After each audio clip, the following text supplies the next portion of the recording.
Paz, meus irmãos, tudo bem com vocês? Glória a Deus pela vida de vocês. Deus abençoe os irmãos em nome de Jesus.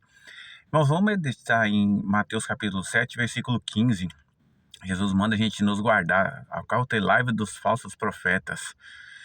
E essa palavra é muito pertinente para nós hoje, porque infelizmente nós temos muitos lobos vorazes. Essa é a palavra que Jesus usou, tentando destruir as ovelhas. Muitas vezes você não sabe distinguir, se você não tiver firmado na palavra, quem está falando a verdade e quem não está. E o inimigo, ele é extremamente astuto, ele envia seus lobos devoradores e eles não vêm falando só mentira, eles vêm falando verdades misturadas com mentira. Só que para Deus, um pingo de mentira é tudo mentira, no meio da verdade, né, é tudo mentira. Então, as pessoas ficam sem saber, porque muitas vezes não estudam a palavra de Deus, não tem o filtro, o crivo da palavra e ficam perdidas e muitas vezes seguem esses lobos. Jesus diz na parábola do bom pastor que ele é o bom pastor e as ovelhas ouvem a sua voz. Veja bem, qual é a voz do Senhor? É a palavra dele. Então a gente tem que ouvir a palavra para seguir o pastor certo, que é Cristo.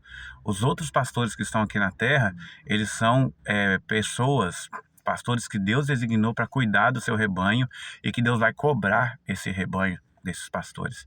Às vezes a gente pensa que esses que estão destruindo as ovelhas do Senhor não serão cobrados, eles apresentarão diante do Senhor, receberão a condenação devida pelos seus maus atos. Mas nós também sofreremos se não tivermos o crivo da palavra, porque a palavra de Deus não depende de homens, mas você pode ler, ela está disponível aí para você. E é o que Jesus falou. Como que eu vou saber, Giovanni? Você pode me perguntar qual que é o pastor verdadeiro, qual que não é. A palavra está lá, Jesus falou. Pelos frutos você vai conhecer. Uma árvore boa não dá fruto mau. Mas então eu não posso julgar, que muitas pessoas vão falar isso. Sim, a Bíblia não fala em lugar nenhum que você não pode julgar. Ela fala que com a medida que você julgar, você vai ser julgado. E o julgamento que a palavra permite a gente fazer é por ela mesma. Você vai olhar para a palavra e comparar a vida desses pastores. É assim que você faz com você mesmo. Você compara a palavra com a sua vida para você saber se você está correto diante do Senhor. E assim com pastor, com profetas, com qualquer pessoa que apareça falando qualquer coisa para você. Você tem que olhar para a palavra, conferir se está correto e fugir dos lobos vorazes. Porque Jesus falou assim, ó, seguindo lá no texto, ele fala assim, que nem todos que me diz Senhor, Senhor vão entrar no reino de Deus. Muitos vão dizer que falou no nome dele, que pregou no nome dele e vai receber assim, ó, apartai-vos de mim porque eu não vos conheço. Essa palavra é dura, mas ela é real.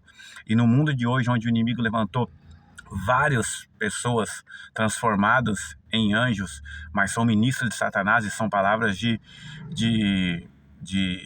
Paulo. Ele fala que tem muitas pessoas que estão transformadas em ministros de Cristo, mas são ministros de Satanás disfarçados.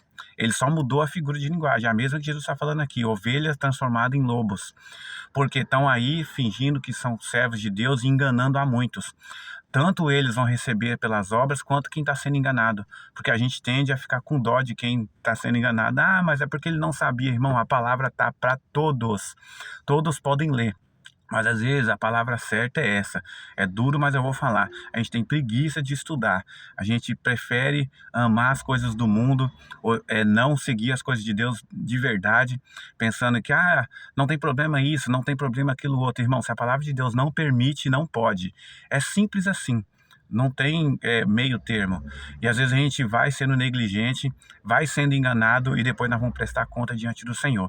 Medite sobre isso. Leia Mateus do capítulo 5 até o capítulo 7 completo. Você vai ter muita instrução de Jesus para como nós devemos viver como cidadão do reino de Deus. Amém, meus irmãos? Então medite nisso hoje, em nome de Jesus.